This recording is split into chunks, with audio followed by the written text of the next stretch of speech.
नमस्कार, सरल टॉक में आप सभी का स्वागत है। आपके साथ मैं हूं गिरिराज शर्मा।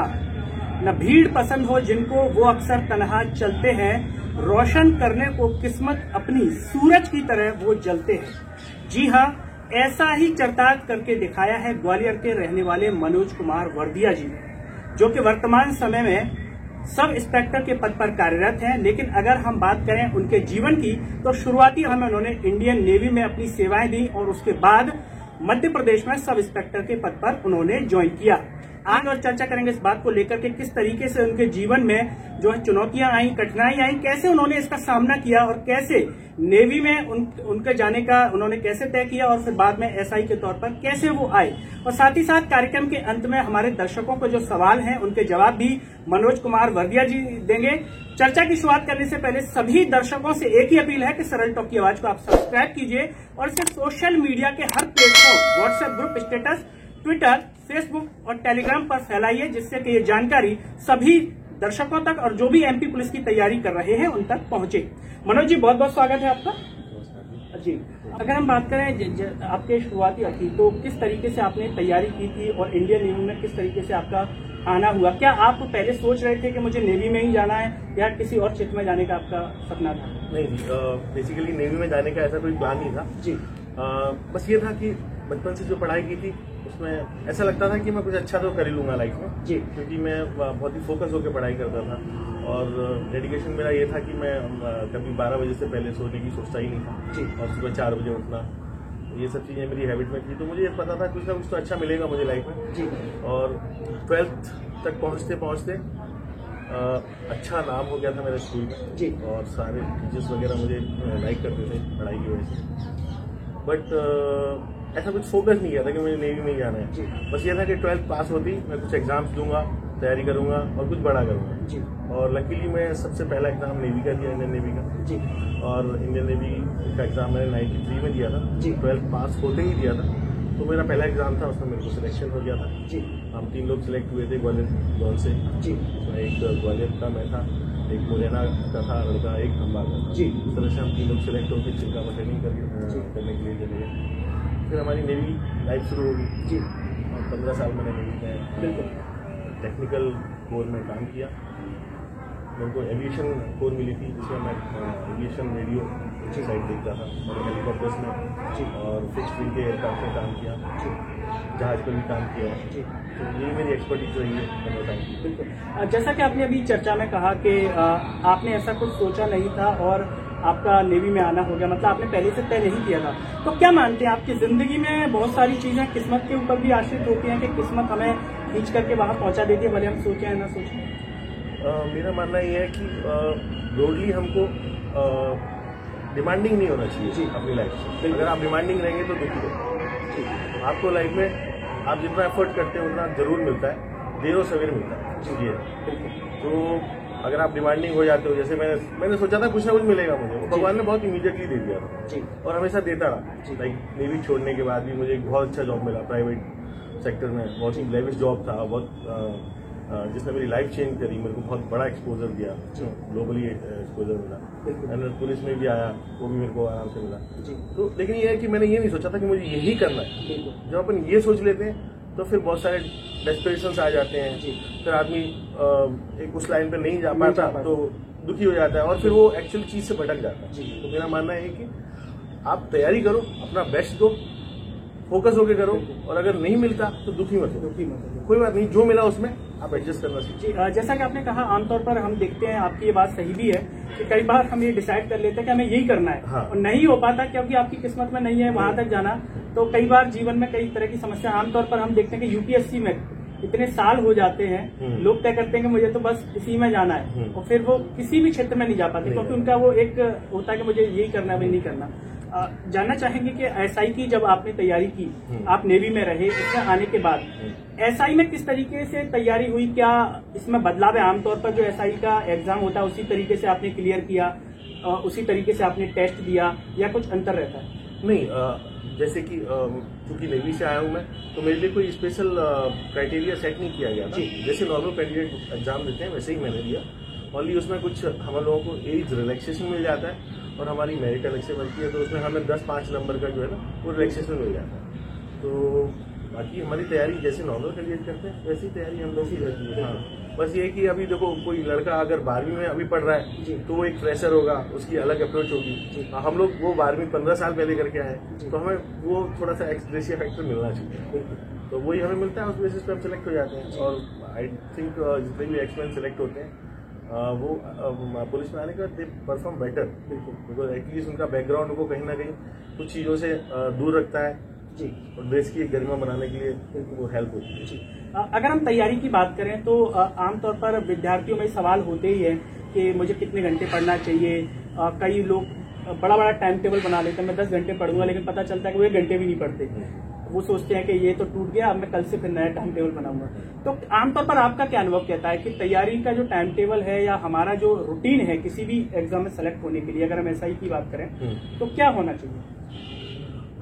मेरा पर्सनल एक्सपीरियंस जो रहा है, टाइम टेबल वगैरह ज्यादा वर्क तो नहीं करते, ऑफकोर्स वर्क करते हैं, लेकिन इतना ज्यादा मैटर नहीं करते जी। उससे ज्यादा आपको फोकस करना चाहिए जो करिकुलम आपको उस पर्टिकुलर एग्जाम के लिए सेट किया गया जी, आप उसको किस तरह से कवर करते हो ये आपको डिसाइड करना है। सपोज करो आप आज स्टार्ट कर रहे हो, 6 महीने बाद आपका एग्जाम है, करिकुलम आपके सामने पड़ा है कि भैया ये सिलेबस है, हमको 6 महीने में करना है, तो अब आप डिसाइड करो उसको आप कैसे करना है। चाहे 8 घंटे पढ़ के कर लो, चाहे आप 3 घंटे पढ़ के कर लो। तो जो अच्छे लोग होते हैं, जो इंटेलिजेंट लोग होते हैं, वो 8 घंटे की पढ़ाई 3 घंटों में कर लेते हैं, वो तो फोकस होके करते हैं, वो उलझते नहीं है चीजों में। तो आपको वो सबसे पहले तो ये है कि आप जब पढ़ाई शुरू करते हो, 6 महीने बाद आपका एग्जाम है, तो आपको पहले हफ्ता 15 दिन आपको उसका फ्रेम बनाना है कि मुझे कौन कौन सी किताबें इस पर्टिकुलर सब्जेक्ट के लिए पढ़नी है और उसको किस स्टेज में पढ़ना है। लाइक अगर आप 10वीं की किताब पहले पढ़ लोगे और 6वीं की बाद में पढ़ोगे, आप कभी कुछ नहीं सीखने वाले। आपको स्टार्ट करना 6 से, ताकि आप स्लोली आप उसके कोर तक पहुंच पाओ। तो अभी क्या हो रहा है, हम स्टूडेंट्स क्या करते हैं कि एक बुक ले आते हैं जी, बोला SI की तैयारी कर रहे हैं, और उस बुक में जो भी आंसर क्वेश्चन ये होते हैं जी, उसमें पाठक वो जो बुक बनाने वाला है राइटर, उसमें हम उसको सॉल्व करने में अपना ऐसे तैयारी में ये होता है कि आपके सिलेक्शन के चांसेस 50-50 क्या 40-60 होते हैं। रेदर अगर आप कम टाइम होने के बाद भी 0 से स्टार्ट करो, you start with 6th class जी, मतलब हमारी जो भी पढ़ाई होती है वो 6th क्लास से फाउंडेशन वाली पढ़ाई होती है, 6 से लेके वो 11th तक एंड हो जाती है। आप 6 से लेके 11th तक का सिलेबस उठा लो, उसमें साइंस होता है, मैथ्स होता है, सोशल साइंस होता है, और उसके बाद इंग्लिश जी, ठीक है। इन चारों को आप रख लो, इन चारों को सीक्वेंस वाइज आप तैयारी करो कि हाँ मुझे 6, 7, 8, 9, 10 तक का ये मैंने कवर कर लिया हिस्ट्री। ऐसे ही मैं मैथ्स का करूँगा, 6, 7, 8, 9, 10 मैथ्स कवर कर लिया। आप अगर ये चारों सब्जेक्ट कवर पाते हो तो कवर कर लेते हो 6 महीने के अंदर, तो आप ये मान के चलिए आपको कोई कंपटीशन के बुक्स की जरूरत नहीं है। सारे क्वेश्चंस सारे कॉम्पिटिटिव एग्जाम्स के, इवन UPSC भी उसी से निकाल के देता है। अगर हम बात करें फिजिकल फिट करने की, क्योंकि पुलिस में फिजिकल का जो भी टेस्ट होता है, तो इसको पढ़ाई की तरह किस तरीके से आपने मैनेज किया और किस तरीके से मैनेज करना चाहिए?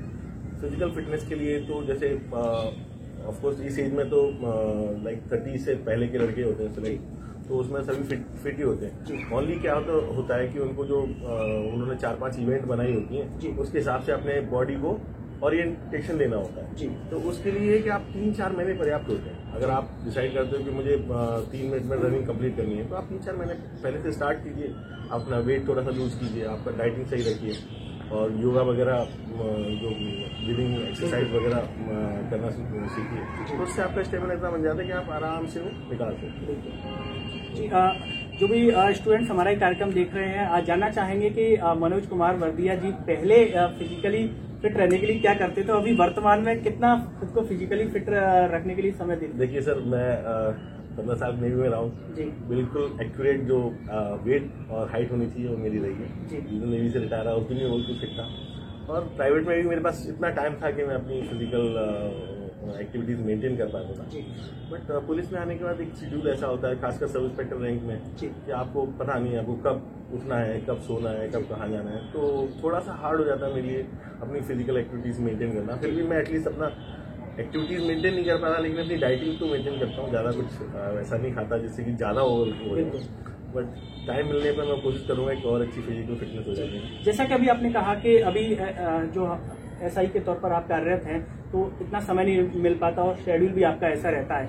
आमतौर पर जब विद्यार्थी तैयारी कर रहा होता है, उसका एक सपना होता है ना, जब भी वो तैयारी करता है खुद को मोटिवेट करने के लिए वो देखता है, पुलिस की वर्दी में अपने आप को देखता है, या कोई ऐसी फिल्म देखता है जिससे वो मोटिवेट हो। आप क्षेत्र में काम कर रहे हैं अभी, हकीकत में जब ज्वाइनिंग हो जाती है तो क्या बिल्कुल उसी पर्दे की तरह सुहाना लगता है पुलिस वर्दी की सेवा, या कई तरह की मुश्किलें आती हैं? नहीं, बिल्कुल जैसा पिक्चरों में दिखाते हैं यूनिफॉर्म की जो ग्लैमर होती है वो वास्तव में अभी भी ग्लैमर है जी। अगर आप अच्छे सच्चे ईमानदार ऑफिसर हो और आप देश सेवा करना चाहते हो, समाज सेवा करना चाहते हो, तो आपको बिल्कुल पिक्चरों जैसा ही ग्लैमर मिलेगा, वैसे रिस्पेक्ट मिलेगा। लेकिन क्या होता है कि यूनिफॉर्म पहनने के बाद हमारी सोसाइटी कुछ इस तरह की है कि बहुत सारे अवेयरनेस पैदा कर देती है, जहाँ की आपके हाथ गंदे हो जाते हैं, आपकी यूनिफॉर्म को दाग भी लग जाता है, तो उस समय आपको संयम रखना पड़ेगा, आपको अपने रूल्स सेट करने पड़ेंगे, आपको अपना दायरा सेट करना पड़ेगा, तब आपको मजा आएगा इस जॉब को करने में। तो हम जो नए लड़के होते हैं जल्दी देख तो लेते हैं कि हाँ यार स्टार लगे हैं, सब कुछ है और मैं जाके करूँगा, लेकिन वो कब उस दलदल में घुस जाते हैं, कब उस छोटे से दायरे को क्रॉस कर जाते हैं पता नहीं चलता, और फिर बाद में बोलते हैं आप तो देश की नौकरी बेकार है, 24 घंटे काम करना होता है। ऐसे काम करने का अलग मजा है। अगर आप देश सेवा करने चलते हो या समाज की सेवा करने निकलते हो, सुबह से लेकर शाम तक 4 लोगों की हेल्प कर देते हो, आपको अलग सुकून की नींद आती है। तो मैं महसूस करता हूँ। तो बस मेरी लोगों से, तैयारी करने वाले लोगों से यही गुजारिश है कि आप अगर आप उस दिन को हमेशा याद रखा करो जब आपने पुलिस में ज्वाइन करने के लिए हार्डशिप करी, तैयारी करी, और आप ज्वाइन करने के बाद फिर अपने टेम्पर को चेंज मत करो, उसी टेम्पर से काम करो, आप लाइफ टाइम सम्मान भी पाओगे, कुछ भी रहो। जानना चाहेंगे आपसे मनोज जी कि आप ग्वालियर के पास के रहने वाले हैं, तो आपके जब आपने पहली बार नेवी में जब लिया, और जाहिर सी बात होती है कि वर्दी पहन करके जब बेटा आता है, गांव में हो या आस पड़ोस के देखते हैं, उस पल को, उस क्षण को जब आपने पहली बार वर्दी पहनी देश सेवा के लिए, उस फीलिंग्स को हमारे जो है स्टूडेंट्स के साथ आप शेयर करें। वेल, पहले तो क्या है, ट्रेनिंग में तो ऐसा लगता है कि भगवान कब यहाँ से निकाले हमें जी, क्योंकि ट्रेनिंग में देश तो ढंग से नहीं पहन रहे थे जी, और देश के सपने ही दिखाते हैं। लेकिन जिस दिन ट्रेनिंग कंप्लीट हो जाती है और जिस दिन हमको वोट दिलाते हैं, फिर हमें देश पहनने की पूरी तरीका समझाते हैं और फिर हमें बताते हैं, और जब हम देश पहन के बाहर निकलते हैं तो लोगों का जो रिस्पॉन्स होता है वो अमेजिंग होता है। लगता है कि हम कुछ खास हैं, कुछ चुनिंदा लोगों में से हम चुने हुए हैं।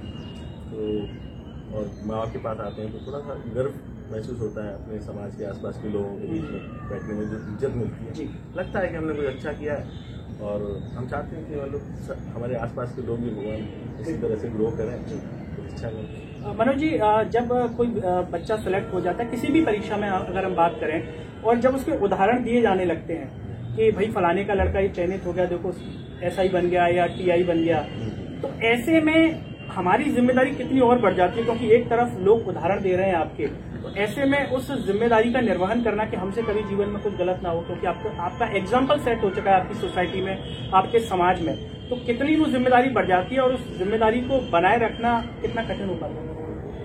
सर, आपका जो प्रश्न है उसकी परिप्रेक्ष्य में एक दूसरी बात बोलना चाहूँगा। यूनिफॉर्म किसी भी तरह की, पर आपको कहीं रहते हैं तो अपने आप में बहुत बड़ी जिम्मेदारी है।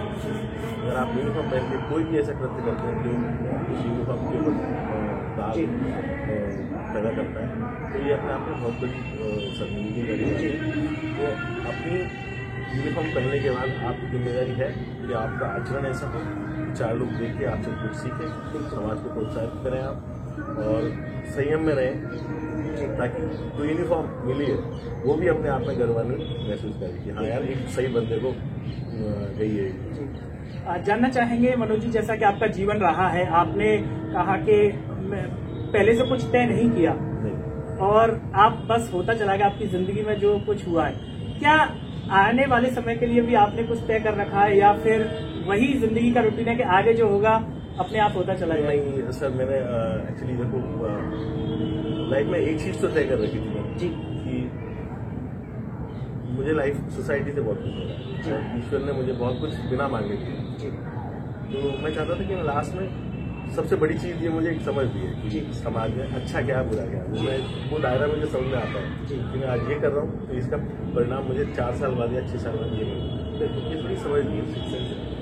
तो मेरा शुरू से ही ये था कि भगवान जैसे मैं अपनी पारिवारिक जिम्मेदारी में थोड़ा फ्री हो जाऊँगा और थोड़ा सेट हो जाऊँगा, तो मैं जिस लाइन में भी रहूँगा उस लाइन की कुछ लोगों के लिए कुछ अच्छा रहेगा। तो अब सिर्फ पुलिस विभाग में आ गए। तो मैं देखता हूँ कि अपने पुलिस विभाग में जो लोग काम करते हैं उनको इतना टाइम नहीं होता कि वो अपने बच्चों को टाइम दे सकें, और उसका कारण ये होता है कि बच्चे कहीं ना कहीं गलत जगह पर गलत रास्ते पर चले जाते हैं, बहुत ज़्यादा अच्छा परफॉर्म नहीं कर पाते। तो सोच रहा हूँ कि अगर नेवी से मतलब पुलिस से मैं छोड़ता हूँ तो कोई ऐसा इंस्टीट्यूशन खोलूँगा, ऐसा कोई प्राइवेट सेक्टर में कुछ काम करूँगा जिससे कि जितने लोग पुलिस डिपार्टमेंट के बच्चे हैं उनको कुछ रोजगार की उम्मीद पैदा हो, और अपने पुलिस डिपार्टमेंट के जो लोग जल्दी रिटायर हो जाते हैं रिटायर होते हैं तो कोई ऐसा जॉब मिल सके। बिल्कुल मनोज जी, हर व्यक्ति की अपनी एक हॉबी होती है, जब वो अकेला होता है तो उसको करता है। सपोज दैट कोई किताब पढ़ता है, कोई म्यूजिक सुनता है या गाता है। तो जो भी स्टूडेंट्स हैं उनको आप बताएं कि आपका जो शौक है वो क्या है जो आप अकेले में करते हैं, चाहे वो किताबें पढ़ना हो या आमतौर पर आपको अच्छा लगता हो कोई। सर वैसे काफ़ी दिनों से तो मुझे टाइम ही नहीं मिला कि ऐसा कोई हॉबी वाला काम करूँ। ऐसे म्यूजिक सुनना मेरा शौक है, और म्यूजिक में moderate music like 80s and 70s के सॉन्ग्स जिनमें कुछ सेंस होता है, कहीं सूदिंग होते हैं थोड़ी, वो सुनना मुझे पसंद है। और पार्टी वार्टी में फिर आजकल पंजाबी डीजे वगैरह आ गए, डीजे वगैरह सुनने का डांस करने का शौक है। तो कोई भी ऐसा सॉन्ग जो आपके दिल को छूता हो, और आमतौर पर होता है कि हम छत पे खड़े हैं या पार्टी में हैं, 2-3 लाइन हम उसकी गुनगुना ही देते हैं, हर व्यक्ति का ही होता है। तो ऐसी कोई 2 या 3 लाइन आप हमारे जो है दर्शकों को, बहुत बड़ी बात है, नहीं जो भी आप दिल से जो हमेशा आप गाते हैं। तेरा जीवन पूरा था, तेरा जी रह गया, क्या लिखा था आज पर इससे ज्यादा नहीं आता। नहीं बिल्कुल। अगर हम जैसा कि मनोज जी बात करें पढ़ाई की, उस SI के दौरान आपने पढ़ाई की, अगर हम बात करें अभी डेली रूटीन की, तो आमतौर पर अगर पढ़ने की हम बात करें तो क्या आप पढ़ते हैं? अखबार न्यूज के लिए समय निकाल पाते हैं या मैगजीन्स के लिए आप समय निकाल पाते हैं? सर मैगजीन्स के लिए कभी न्यूज़पेपर थोड़ा और पढ़ लेता हूँ जी, कभी कभी मंगाता हूँ मैं, बट वो बहुत ही कंसिस्टेंट नहीं है। तो 2 दिन का एक साथ पढ़ूँ, 2-3 दिन का एक साथ पढ़ूँ, तो ना पढ़ पाऊँ, बट न्यूज़पेपर थोड़ा सा पढ़ लेता हूँ। हाँ, लेकिन मैं पुलिस में आने से पहले जी वो मैंने एक रूटीन बनाया था जी कि न्यूज़पेपर डेली पढ़ना है, खासकर इंग्लिश का न्यूज़पेपर पढ़ना है जी, क्योंकि हमारे जो चंबल क्षेत्र के लोग हैं इनके साथ समस्या है, इनका IQ लेवल बहुत हाई होता है जी। मैं 17 साल में जब यहाँ से चला गया था तो मुझे चांस मिला कि मैं ऑल ओवर इंडिया के जो लोग थे, इंटेलिजेंट लोग थे, उनके साथ ट्रेनिंग की है जी। कोई साउथ का, कोई केरला का, कोई आंध्रा का, कोई उड़ीसा का, तो उन सब लोगों में मैंने देखा कि अपने यहाँ के लोगों में समझदारी बहुत ज़्यादा है, चंबल अंचल के लोगों को। लेकिन एक समस्या थी अंग्रेजी, जिसकी वजह से वो हर जगह मारते। तो मैंने उस पर वर्क किया नेवी में जाने के बाद, जहाँ मेरे को बिल्कुल 6वीं क्लास में ABCD सीखी, उसमें मैंने वर्क किया। न्यूज़पेपर को the Hindu and times of India, दो मेरे फेवरेट न्यूज़पेपर, उनको रेगुलर मैंने अपना वो बनाया, उनको डेली मुझे पढ़ने था, उससे इंग्लिश सीखी मैंने, और उस पर काम करते करते फिर एक टाइम ऐसा आया जब मैं इंग्लिश बोलने लग गया, समझने लग गया, और CDS में मैं क्वालिफाई हुआ, SSB नहीं क्वालिफाई कर पाया जी। तो ये सारी चीज़ें ये हैं कि जो न्यूज़पेपर जब तक पढ़ते हैं तो मेरा अपने स्टूडेंट्स को बोलना है कि आप एक ऐसा न्यूज़पेपर चूज़ कीजिए जो आपको GK के तो अपडेट करेगा, साथ साथ में आपको लैंग्वेज से भी अपडेट करेगा। जैसे अगर आपकी हिंदी अच्छी नहीं है तो हिंदी में भी आप देखो वो कैसे एक छोटी सी बात को इतने बड़े पैरा में बोल देते हैं एक पेज में, हम इतने, तो वो उन्होंने कहाँ से कौन से थॉट प्रोसेस को इस्तेमाल किया, छोटी सी बात को एक पेज में लिख दिया, वो आपको समझ में आना चाहिए। ठीक है, तो इंग्लिश न्यूज़पेपर अपना हैबिट में डालिए, उससे आपको बहुत मदद मिलेगी, चाहे वो UPSC का किसी भी तरह का एग्जाम। जैसा कि अभी आपने चर्चा में कहा कि चंबल क्षेत्र के लोगों की एक समस्या थी अंग्रेजी को लेकर के, आमतौर पर एक समस्या वर्तमान में और भी है, और वैसे तो हम विद्यार्थी को नहीं कहेंगे, वो हर किसी के लिए है, मोबाइल की समस्या, और वो विद्यार्थी जीवन में हो तो और खतरनाक हो जाता है अगर उसको उपयोग दूसरी दिशा में है। हाँ। तो ऐसे विद्यार्थियों को आप क्या कहेंगे कि मोबाइल का उपयोग किस तरह करें, पढ़ाई के लिए करें या गेमिंग के लिए कर रहे हैं, इसको लेकर क्या? मोबाइल बहुत जरूरी चीज़ है, उसके बिना तो अपना गुजारा हो नहीं सकता, ये किसी का नहीं हो सकता, लेकिन अपने को ये ध्यान रखना है कि मोबाइल कहीं हमारी पर्सनल जो डेली एक्टिविटीज़ है ना उनको डिस्टर्ब ना करें जी। लाइक अगर आप ऑफिस में काम कर रहे हो तो कई बार ऐसा होता है कि किसी का फोन आ गया तो हम ऑफिस का बहुत इंपॉर्टेंट काम छोड़ देते हैं और वो कल पर टाल देते हैं। तो ऐसी कोई हैबिट नहीं होती। ऐसी आप जैसे पढ़ाई करने के आपने टाइम सेट किया 8 से 11 मुझे पढ़ाई की, तो आप इंश्योर करो कि 8 से पहले आप सारी जितनी मोबाइल की एक्टिविटीज है वो कम्प्लीट करें, किससे बात करनी है, कौन सा गेम खेलना है, और 8 से 11 तक आप अपने पूरा फोकस आप उस बुक पर रखें। तो यही मैं चाहूँगा कि मोबाइल का आप इस्तेमाल थोड़ा जूडिशियसली करें, तो तरीके से करें। मोबाइल आपकी जिंदगी का कोई हडल ना बन जाए आपकी। तो जो भी विद्यार्थी एमपी पुलिस की तैयारी कर रहे हैं, आपने जो हमें सवाल भेजे थे उन सवालों के जवाब हम मनोज जी से जान लेते हैं। RS काटरे जी हैं, ये पूछ रहे हैं कि तैयारी को लेकर के, इसके साथ हैं TK सिंह जी, इनका सवाल है कि रणनीति कैसे बनाई जाए, इंटरव्यू में किस तरीके के क्वेश्चन पूछे जाते हैं और मेडिकल में आई का विजन कितना मांगा जाता है। ये TK सिंह जी ने सवाल भेजा। जी मनोज जी, आपके 3 सवाल हैं इसमें। रणनीति किस तरह से बनाई जाए, आई विजन और दूसरा जी। तो रणनीति के लिए तो सर ये है कि आप पहले डिसाइड कर लीजिए आपका कब एग्जाम है जी। उस हिसाब से आप टाइम ओरिजिनल सेट कर लीजिए। जैसे 1 साल का टाइम है तो आप थोड़ा सा कंफर्टेबल होकर तैयारी कीजिए। 6 महीने का है और थोड़ा रेगुलर आपको तैयारी करनी पड़ेगी। तो रणनीति ये है कि आप सबसे पहले करिकुलम उठाइए जी।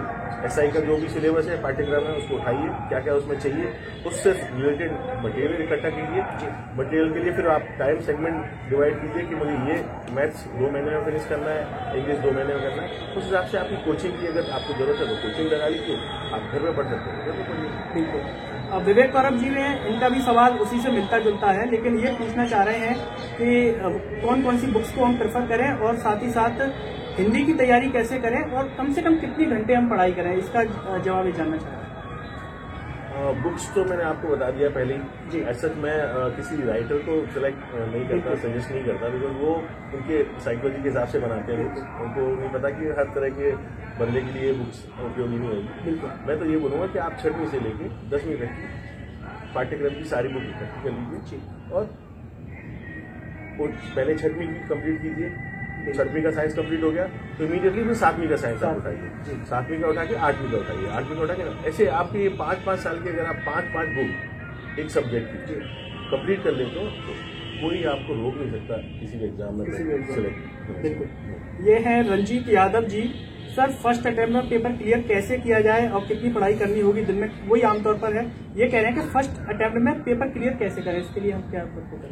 फर्स्ट अटेम्प्ट में ऐसी कोई फॉर्मूला तो नहीं होता कि आप फर्स्ट में ही क्लियर कर जाएंगे, लेकिन ये है कि अगर आपको फर्स्ट में ही क्लियर करना है तो ये मान के चलिए कि कम से कम आप 25 सैंपल क्वेश्चन पेपर उठाइए और अगर आप 25 के 25 with in time sort out कर पा रहे हैं, सॉल्व कर पा रहे हैं, तो इसका मतलब आप फर्स्ट में सिलेक्ट हो गए। RS काटरे जी हैं, ये पूछें कि भर्ती आएगी या नहीं। ये RS काटरे जी, हम आपको बता दें कि ये समय पे, जैसा कि सूचना आ गई एमपी पुलिस को लेकर के, समय पे ही निर्भर होता है, क्योंकि परीक्षाएं कई बार कैंसिल भी हो जाती है, नोटिफिकेशन कैंसिल भी हो जाता है। उसके बाद अगले जो दर्शक हैं जो पूछ रहे हैं वो है नीतेश राजौरिया जी की भर्ती की कंप्लीट प्रोसेस में कितना टाइम लगता है सर, और ज्वाइनिंग कितने टाइम के अंदर हो जाती है। जी, नीतेश राजौरिया जी। भर्ती की पूरी प्रोसेस में आई थिंक जनरली 1 साल ले लेते हैं जी। नोटिफिकेशन से लेके आपको ज्वाइनिंग तक का 1 साल लग जाता है जी। लेकिन कई बार क्या होता है, पॉलिटिकल और सोशल इस तरह के सिचुएशन बन जाते हैं, 2 साल भी लग जाते हैं। बिल्कुल। ये रॉक स्टार फिजिकल एकेडमी से है कोई, ये पूछे कि मध्य प्रदेश पुलिस में कानों के पर्दों की जांच होती है क्या मेडिकल में या नहीं होती? ये प्राइमरी जांच नहीं होती, जब अपन भर्ती होते हैं उस समय नहीं होती, लेकिन आप जब भर्ती होकर वहाँ चले जाते हैं एकेडमी में तो आपकी पूरी एक थोरो जांच होती है जिसमें कि आपके कान के पर्दे, आँख, हार्ट, लंग्स, ये सब चीजें चेक होती हैं। बिल्कुल। अगले विद्यार्थी हैं प्रयाग चिदर जी, ये पूछ रहे हैं कि इंटरव्यू में आमतौर पर किस तरीके के सवाल पूछे जाते हैं? इंटरव्यू बेसिकली आपके खुद के बारे में होता है जी। ऐसा कोई स्पेसिफिक डोमेन नहीं होता जिसमें वो सवाल पूछें, आप कहाँ से आए हो, आपके क्या चॉइसेस हैं। उसमें बेसिकली वो आपको जज करते हैं कि आपके अंदर थोड़ा प्रेशर लेने की दम है कि नहीं और आपकी क्लैरिटी कितनी है, सोचने की क्षमता कितनी है। बाकी आप सवाल आंसर सही दो गलत दो, वो इतना ज्यादा मैटर नहीं करता है जी। ये नीतेश यादव जी हैं, इनके 2 सवाल हैं। पूछे हैं कि पुलिस SI की ट्रेनिंग में घुड़सवारी सिखाते हैं नहीं, और दूसरा सवाल है कि इंटरव्यू में मिनिमम कितने नंबर तक मिलते हैं और एवरेज कितने मिलते हैं? घुड़सवारी का ऐसा होता है कि वो आप सारे ट्रेनिंग से पूछते हैं ट्रेनिंग कोऑर्डिनेटर कि अगर आप घुड़सवारी करना चाहते हो, क्योंकि उसका कॉस्ट होता है ट्रेनिंग में, तो अगर सफिशिएंट लोग ऑप्ट करते हैं घुड़सवारी के लिए तो वो ऑर्गेनाइज करा देते हैं। आपका 7-8 दिन का एक सेशन होता है घुड़सवारी का, वो करवाते हैं। जैसे हमारी ट्रेनिंग में भी घुड़सवारी का ऑप्शन दिया था उन्होंने, कुछ लोगों ने करी भी थी, और तो ऐसे ही इनके बैच में अगर बहुत लोगों ने ऑप्ट किया तो उनको मिल जाएगी जी। और इंटरव्यू में मिनिमम कितने मार्क्स मिलते हैं और एवरेज कितने तक दिए जाते हैं? इंटरव्यू जैसे हमारे टाइम पर 10 मार्क्स का इंटरव्यू था जी, तो मिनिमम का कोई क्राइटेरिया नहीं है, 1 तो दे ही देते हैं अपीयरेंस में, बट एवरेज अगर आपका ठीक ठाक जाता है तो आपको 7 या 8 मार्क्स दे ही देते हैं। और इंटरव्यू जनरली अच्छे होते हैं, 6 और 8 के बीच में रखते हैं। सुनील बघेल जी, आपका भी सवाल है और सर इसका जवाब अन्य सवालों में दे चुके हैं जो आपने पूछा है इंस्पेक्टर भर्ती की तैयारी को लेकर के। तो दोस्तों, जो भी ये थे हमारे साथ मनोज कुमार वर्दिया जी, जिन्होंने बेहद महत्वपूर्ण जानकारी दी कि आप जो है जीवन में कुछ भी डिसाइड ना करें, ये ना करें कि मुझे बस यही करना है, तैयारी करें, बाकी आपको फल अपने आप मिल जाएगा। प्रयास करते रहें अपनी तरफ से। और साथ ही साथ बेहद महत्वपूर्ण बात कही कि आप जो है एक डिसाइड करें कि इतने घंटे मुझे पढ़ना है, मतलब पढ़ना ये नहीं कि आपने बहुत बड़ा टाइम टेबल बना लिया। और साथ ही उनका अनुभव ये था कि टाइम टेबल कभी पूरा होता नहीं है, अगर हम बना भी लेते हैं, वो उनका अनुभव था। लेकिन आमतौर पर अगर आप ये करते हैं तैयारी को लेकर के, तो आप एक फिक्स कीजिए कि कितने घंटे तक आपको पढ़ाई करनी है। और साथ ही साथ आपने जो सवाल पूछे उनके जवाब भी मनोज कुमार वर्दिया जी ने दिए। मनोज कुमार वर्दिया जी, आपका भी इस हृदय से बहुत बहुत धन्यवाद, जो आपने अपना कीमती समय हमारे एमपी पुलिस की जो तैयारी विद्यार्थी कर रहे हैं उनके लिए निकाला। दोस्तों, चलते चलते आप सभी से एक ही अपील है कि सरल टॉक की आवाज को सब्सक्राइब कीजिए और इसे सोशल मीडिया के हर platform, WhatsApp group, status, Twitter, Facebook और टेलीग्राम ग्रुप में इतना शेयर कीजिए कि ये महत्वपूर्ण जानकारियां हर विद्यार्थी तक पहुंच सकें। दोस्तों, मेरे साथ फिलहाल इतना ही। अगले वीडियो में एक नई शख्सियत के साथ आपसे होगी मुलाकात। तब तक के लिए मुझे दीजिए इजाजत। नमस्कार।